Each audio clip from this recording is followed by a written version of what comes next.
Chronicle 1, Hope and Decay. Chapter 3. Is it working? Auriel shouted to Julene, striding frantically out of the monastery's main door. The orange glow of scattered fires illuminated the surrounding buildings as the sunlight dissipated in Durnedin. Now in the open air, the distinct odour of overheated metal, rot-infused cloth, and charred flesh amalgamated into a cloying scent that slammed into Auriel's nostrils. Her face instinctively scrunched, acrid ash rising and floating down across the battlefield like nuclear fallout. Julene tilted her head up to Auriel, her helmet's visor reflecting a green hue in the firelight. "I've been occupied," Julene's speaker broadcasted as she removed a soiled electric blue mesh covering the wound in Danis's abdomen. "New blood is lucky to be alive." At her mention, the young warrior looked at Auriel, a weary smile tugging her lips. The colour in her face and arm were multiple shades brighter in tone, a testament to Julene's medical acumen and quick thinking. Julene placed a new mend mesh over the unwelcome wound, still a gory hole that caused Danis's face to twist in pain at its disturbance. After pressing the mesh into place, it generated a shrill hum that could be heard over the crackling flames, growing louder as Auriel approached the area in haste. Auriel didn't say anything, instead focusing on the cargo bin they had shepherded along their journey. With one side acting as Julene's makeshift hospital, Auriel released the latches on the opposite side, revealing an array of technical devices and electronic parts. She tapped a button on her enhanced armour that activated a light at her neckpiece, allowing Auriel to see the components clearly. She started searching through the components when Danis spoke up. "Superior, are you all right?" Her words were soft, but still stronger than Auriel would have assumed with her injuries. "Yes," Auriel affirmed, unwilling to look at her subordinate as she rummaged through the collection before her. After a moment, Danis continued. "Superior? Will I need to be killed? Am I going to turn like Clyra?" A slight quiver in Danis's voice caught Auriel's attention, but she ignored it, too entranced by the potential that lied in the blood message she witnessed. "No," Auriel said, sustaining her technological hunt. Recalling the mission details, she identified the broad conveyance system apparatus and its supporting modules, gathered them under her arm with a wince, and turned away. Using her unencumbered arm, Auriel tapped her thumb and middle finger twice, activating a schematic on her forearm that displayed a pre-downloaded map of the grounds. After surveying the route to the communication console, she set off to locate her objective. Without a glance, Auriel walked past the still-burning bodies edging the trail, turning into the target building through a side entrance. Lit only by the light from her armour, she examined the destruction inside the room, pleading aloud, "Please, please, please." Tossing aside loose debris for several minutes, she uncovered a rusted mechanical console bolted to the ground. "Thank the God Queen," she thought as she knelt down with a grunt, her wound sending a sharp reminder of its presence. She pressed in a handle at the centre of the machine, causing a pop of release as the handle revealed itself as a removable drawer. Pulling out the corroded module, Auriel replaced it with the device box her team brought and connected their accompanying augmentations to it. She reviewed its proper installation and realised, needs power. She stood and walked out of the structure, thinking through the next required component. Back in view of the aftermath outside, Auriel could see that Isidore had reconvened with her other breathing teammates, the borrowed flamer laying dormant on the ground like a corpse at her feet. Isidore's helmet was off, publicising her dark, scar-ridden features. Her forlorn gaze peered deep into a pair of flames 40 feet away as she rested her elbows on her knees. Julene was shifting Danis's broken arm to assist in reapplying her battle armour, causing Danis to grimace as her arm exceeded painful degrees of motion. "Don't say anything," Auriel wished as she paced towards the hovercraft they flew in on. As Isidore noticed her, the warrior's eyes locked onto Auriel and followed her movements, the sad visage that rested on her face distorted into a glare of suppressed fury. Auriel feigned ignorance as she walked, staring straight at the transport. Her current mission was too important, Divergence was not an option. Reaching the vehicle with a silent prayer, Auriel pulled on the boarding stairs and climbed in. She passed the driver's cabin and the 6 passenger seats, a tinge of self-condemnation held back by her strengthened mental barricade.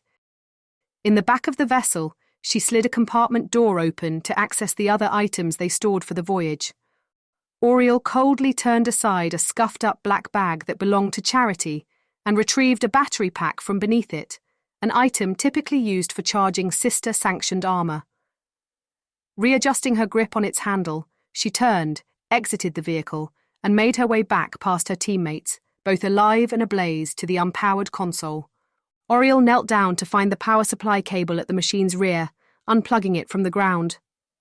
As she inserted it into a socket of the power pack, the contraption warbled lightly as electricity coursed through its circuits. "This better work," Auriel hoped, moving her hand to the main control switch. The switch clicked with an echo inside the ruined construct, and the dashboard lit up, gauges and dials revealing numbers to indicate degrees, distances, and other instrumental readings. Adjusting the necessary knobs on the machine, she set the communication reach to 1/2 a mile and proceeded with her primary objective. "Nat!" She called out, waiting for a reply. Her muscles tensed at the anticipation of a response. "Nat, are you there?" Static greeted her and frustration rose to her throat. "Blast it, Nat. If you're alive, respond." Isidore rounded the corner unexpectedly, and Auriel's eyes shot to the intruder, Isidore's armor now alight in the darkness as well. "Who's Nat?" the subordinate inquired, knitting her brow. "Why aren't you calling the rest of the team at customs? Is the BCS damaged?" She moved to stand over Auriel, scrutinizing the parameters her superior had set on the machine. Auriel ignored her. Facing back to the console and playing with the tuning options to expand her range, she repeated, "Nat, answer me." Isidore bent down mere inches from Auriel's face. "Who is Nat?" she shouted, anger overriding her confusion. "Is it someone that can help us here?" Auriel pursed her lips to form a reply when Julene entered the doorway, pulling the attention of both warriors. She was Superior Auriel's former leader, Julene began, her helmet masking her countenance. but her name showed up on the deceased log from Raum. How is... Before she could say more, Isidore grabbed Auriel's shoulder pads and hoisted her off the ground with a jolt of force. "You've got 1/3 of your squad dead and on fire outside with another 3 sisters probably getting killed as we waste time here. And you're calling some fallen leader. You're supposed to be leading us, Auriel." Auriel met Isidore's eyes, a smouldering rage visible that matched the fires she had been commanded to start. Isidore... Julene took a step forward, wanting to calm her teammate down, but was interrupted as Auriel broke off Isidore's hold, shoving the underling back with the help of her powered armor and adrenaline. "She's here," Auriel exclaimed. "I know she is." She turned once again to the communication system to call out for her sibling when her vision turned grainy and a tingling sensation pulsed through her skull. She felt weightless for a moment, bracing her hands on each side of the dashboard to steady herself. Then her view doubled, her legs buckled from underneath her, and her knees shot back to the floor atop scattered rubble. Julene was at her side in an instant, helping to steady Auriel. As Julene propped her leader up, Isidore took over the control panel, modifying the output specs for a wider range. Slowly, they paced side by side out of the ruins. Looks like you've lost quite a bit of blood. The warrior's speaker sounded miles away. Isidore'll be putting a bullet in your head if I don't get you stabilized. Auriel couldn't reply, concentrating on her slow, shuddering breaths. The world crossed, darkened for a moment, then transitioned suddenly into a blinding light. Auriel squinted and attempted to bring both hands up to block the brightness, but one arm failed to follow through with its directive, a rough material scratching at her wrist and inner elbow as she tried to twist her arm. She noticed a cool sensation flowing through the restrained limb and into her chest. Through the brilliance, Auriel could make out a red box positioned next to her restricted appendage, with a similarly coloured cord tethering her inner elbow to the red box, She felt the base of her neck on hard plasteel and the chill of evening air over her uncovered stomach and arms. Chill bumps rippled across every inch of her exposed skin, and Auriel shot up, straight-backed and wide-eyed as she strove to piece together what was happening. Easy, Superior. A familiar voice chimed as the light was lowered from her face. An impassive faceplate came fully into focus in front of Auriel, Juline's crouched form shadowed by Denise, who stood helmetless behind the impromptu medic. Liveliness was back in the new blood's face, and her body armour was readorned, albeit with a multitude of damages. Auriel observed Denise's bad arm set in a makeshift metal sling that wrapped around the soldier's torso and remembered her own constricted limb. Looking down, Auriel saw the red box pumping crimson liquid through a needle shoved beneath her skin. The icy solution sent an insistent shiver across her entire body as the synthetic blood transfuser cycled silently. Juline moved a hand towards Auriel's injury, and she pulled a soiled mesh from over the wound before replacing it with a new one. You went out for a minute there. Glad we brought supplies for the monastery, otherwise you wouldn't have woken up. A wave of dizziness reeled over Auriel and she slumped back against the cargo bin. Please don't get up yet, Denise said. Wait for the transfuser to finish. Juline says you need to replenish a lot of blood. The warrior's expression overflowed with worry. Closing her eyes and tilting her head back, Auriel asked, Did we hear from Nat? Her two subordinates were silent for a long moment before Juline responded. Superior, you were the only one that returned from Rome, weren't you? The deceased log listed the rest of your team. Why would Sister Superior Natalea be here? How could she be here? That's what I thought too, but up in the monastery, I saw something that only Nat could have left. She paused, trying to unravel the mysterious message and the cadaver trophy. It doesn't make any sense, but if she's here, I need to know. The minutes that followed were filled with a strange serenity as the faux blood revitalized Auriel and the mend mesh restored her wound, stitching new muscle and skin over the gash. As Auriel started to feel well again, Juline asked, Do we need to be worried about you and Denise turning like Clara did? Auriel opened her eyes and looked directly at her two teammates. No, Auriel answered with confidence. As long as we're alive, we won't turn into those abominations. Phantom pain crawled behind jagged scars at her leg and neck, grim reminders of the final skirmish she faced alone to escape Raum.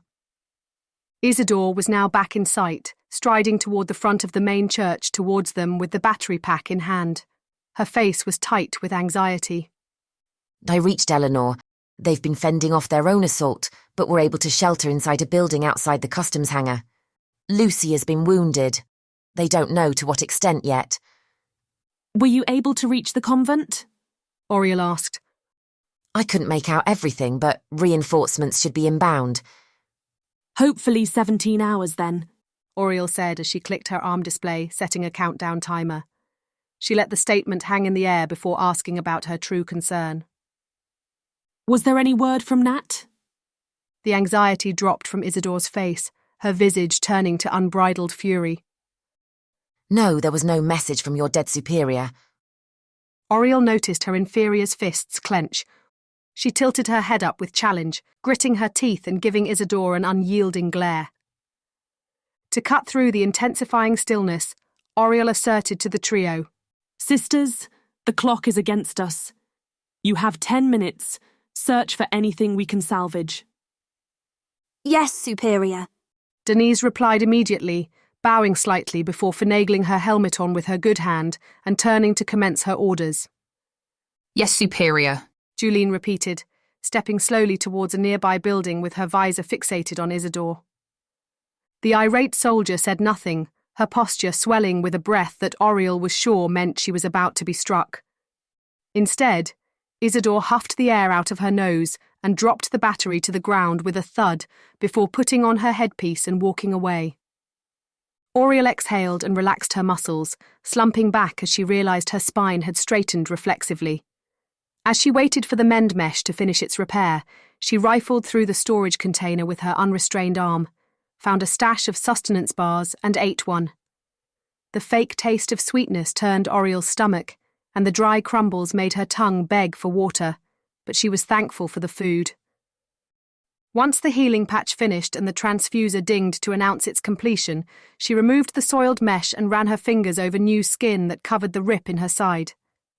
Smooth, with an almost plastic feel, the area felt alien to her.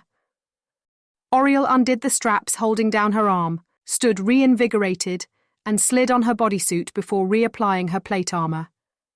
Feeling ready, she grabbed her rifle from the ground and proceeded back into the monastery to retrieve her helmet. Upon reaching it, she glanced upwards at the balcony where the figure had been, then positioned her gaze on the headpiece in her hands. Auriel's visor reflected a green tint under the illumination of her neckpiece. A few scratches in the white metal stuck out under the spotlight, like cracks in the structure around her. She donned it with reverence, accepting the weight with a private vow.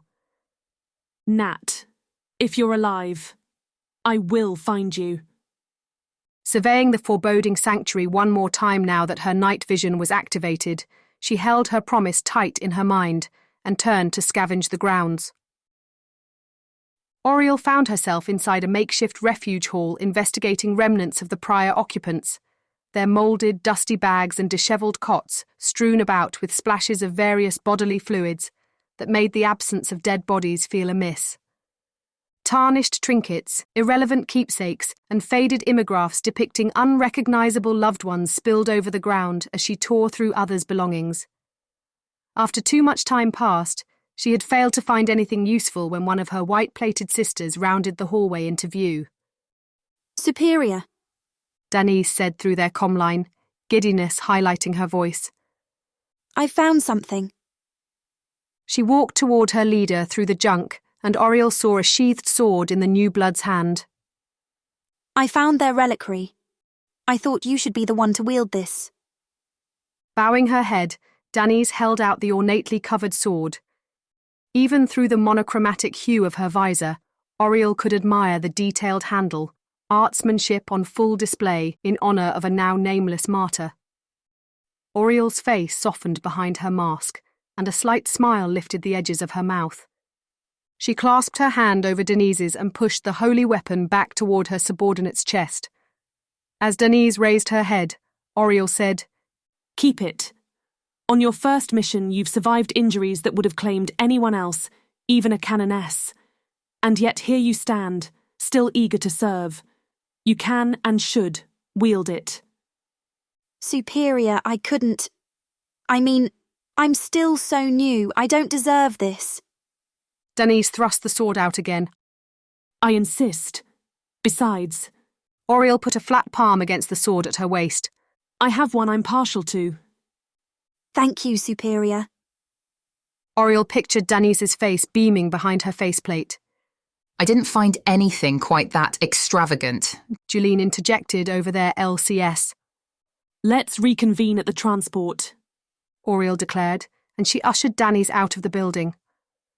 Reunited, Auriel addressed Julene and Isidore. What did you two find? Not much. Julene replied first. There was an infirmary where I got a rev kit and some cure kits. She handed a small medicinal pack to Auriel and Isidore. Isidore took it and said, It looks like there were HDF members here recently. I was able to scrounge up some weapons that survived whatever happened here before us. She unshouldered a thick-set, double-barreled assault rifle and handed it to Julene first, then unholstered a compact, plasma-enhanced pistol from her belt for Denise. Sorry, new blood. Figured you won't get use out of anything two-handed. She unclipped a solid metallic mace from her utility belt and clanked it against a shield strapped to her forearm, a narrow gun barrel extending at the edge of the shield. Also figured if we get forced into another confrontation, I'll be ready for melee this time. She turned her helmeted head to face Auriel and added, Unlike Clara. Auriel ignored the jab, looking at Denise's new firearm. Did you complete plasma drills during your training? Denise nodded. I was top of class in the array of plasma tutorials. Good. Everyone, make sure you recharge on the journey. We need to be fully prepared for whatever we face back in the city. They loaded the vessel with their cargo and launched the voyage back to their entry point. The hovercraft soared along the pathway that led them away from the monastery's carnage, Isidore allowing the craft to operate at near max speed wherever possible. Julene and Auriel sat back to back in the open-air vehicle, their firearms pointed outward in anticipation of another attack. The airways and travel lanes along their route were completely clear, ramping up Auriel's alarm. Has anyone seen other transports? No, Isidore replied. Denise chimed in. How can a whole region be affected like this? Did everyone get turned into those things? Auriel pictured the incalculable mass of plague walkers crammed into the tight corridors of her last mission, indiscriminately trampling over each other due to the sheer number of them. We can't rule it out. Julene said, There are reports of Havoc followers launching wide-scale assaults on different regions. But this seems different. They didn't destroy the city, they've kept the trade communications ongoing to make it look like all is well, I'm assuming by audio loop. Why? Not to mention how odd it is that this is definitely Plague's influence, not change demons like I would have thought with the amount of subtlety they're using. Have you ever fought one? A demon, I mean. Denise lowered her voice, caution overtaking her tone as if the mention of one could summon it. You've got a better chance of the God Queen actually returning than seeing a demon, Isidore grumbled. Auriel returned the conversation to Julene's comments. The deception is incredibly confusing. What do they stand to gain by infecting this city? Is there a point of interest nearby that could be a main target? Charity would have known, Isidore remarked without hesitation. Isidore, hold your tongue, Julene shouted. Auriel kept her view out the window, the dig painting a scowl on her face. The remainder of the trip was spent in a painful, condemning silence, disturbed only by the vehicle and the air rushing past them. As they approached the city that encircled the customs hangar, a green haze gradually appeared, gathering around the lights on and near the 3 to 4 story buildings they left behind less than half a rotation cycle ago. There were still no passing vehicles in any of the interconnected travel lanes, no bodies visible at the ground or in the buildings they flew past, no noticeable signs of life anywhere in the outer bands of the city. They progressed under an archway that denoted a different section of civilization, and the eerie fog thickened. No matter what, keep your helmets on and your respirator functioning, Auriel said. There's no telling what this is. The buildings grew in stature as they moved further in, disappearing into the fog beyond the bottom few floors. Auriel stole glances at her display tracker while they travelled, counting down the distance to her separated teammates. Almost there, less than a mile. Auriel relayed to Isidore, glancing up at the pilot. I can see that, she replied. The superior watched her warrior look down to her own arm display. Watch the... Auriel was interrupted by a heavy thud that jerked their hovercraft to the right, gore exploding across the front glass. Isidore turned the control handle to counter the dovetail, causing the vessel to skid along the bottom floor of a nearby building, showering glass and ferroc into the open-sided vehicle. Denise careened forward from the impact, nearly ejected over the side rail near Julene, who shot out a hand and clasped the sister's armour, pulling her back to the floorboard. Isidore pushed the control handle downward to decelerate the engine, then dove it forcefully to the ground in an attempt to expedite their stop. Auriel slammed into Isidore's seat, making the subordinate grunt in exasperation. The hovercraft dug into the road, marking an extensive trail from their crashing point before halting. The vehicle hissed as the group of warriors assessed themselves. Status? Denise inhaled sharply as she moved. That definitely messed up my arm more. She stood fully upright outside the hovercraft, moving her usable hand to her sword hilt and pistol to ensure they were still with her. But I'm okay. Armor's holding up, Julene said as she hopped over the railing and gripped her rifle. Isidore knelt to pull her mace and shield from the wreckage. I'm fine. Auriel was on Isidore in a flash, pinning the warrior against the ruined machine with her forearm. What in the God Queen's name were you thinking? Isidore was quick to shove Auriel back. You were going fast enough to get us killed and you look down. Why? Isidore remained quiet, ignoring her leader and bringing up her arm display. Sister! Auriel yelled. Her sword was suddenly in her hand, tip pointed squarely at Isidore. Their visors locked onto each other at the grand gesture. Your defiance will be reported as insubordination upon our return if you cannot get your emotions under control. Isidore chuckled. Like you have a right to talk about control. I saw you in the monastery as I set fire to my friends. Auriel's sword wavered slightly. You are no leader, so quit acting like one. Just as Auriel was about to reply, Julene interjected, Superior hostiles. Auriel swiveled and saw a handful of shambling silhouettes in the fog. She noticed Julene lift her rifle, ready to pull the trigger. Hold your fire. We don't want to attract attention out in the open, Auriel said, pulling up the locator display to assess their whereabouts. Isidore, there's no time for this. We need to get moving. Melee only out here. The squad followed behind the superior, the target building still obscured by the murk. As they ran, more living cadavers came into view. Superior? A voice broke over their communication line. Eleanor! A fleeting wave of relief washed over Auriel. What floor are you on? 3rd, but superior. Stay alert. Havoc brothers are present. Anything else we need to know about the building? Namika's gritty, automated voice sounded off. Stairs are blocked on ground floor. Elevator works. Is Lucia stable? Auriel asked, thankful that another one of her team was responsive. I'm alive, Lucia muttered. We're coming, Isidore declared before Auriel could say anything else. The building that housed their missing companions finally came into view, a stale, boxy structure that scaled up, disappearing into the fog. The 2 front doors were smashed in, primed to provide them with an easy entrance. No matter what, we stick together. She heard Julene and Danny's affirm. Isidore refused to say anything. As they approached the building, Isidore pushed past her superior and led with her shield held high, the others following behind the Guardian with their own raised weapons. They entered into an expansive lobby, piles of litter forming makeshift barricades in front of 2 passageways inside. To your rear! Eleanor's voice transmitted, something on the out-of-sight floor catching her attention. Gunshots rang out above them. Look out for... Then a shriek of agony burst over their comm system and dread surged through Auriel. Time was running out.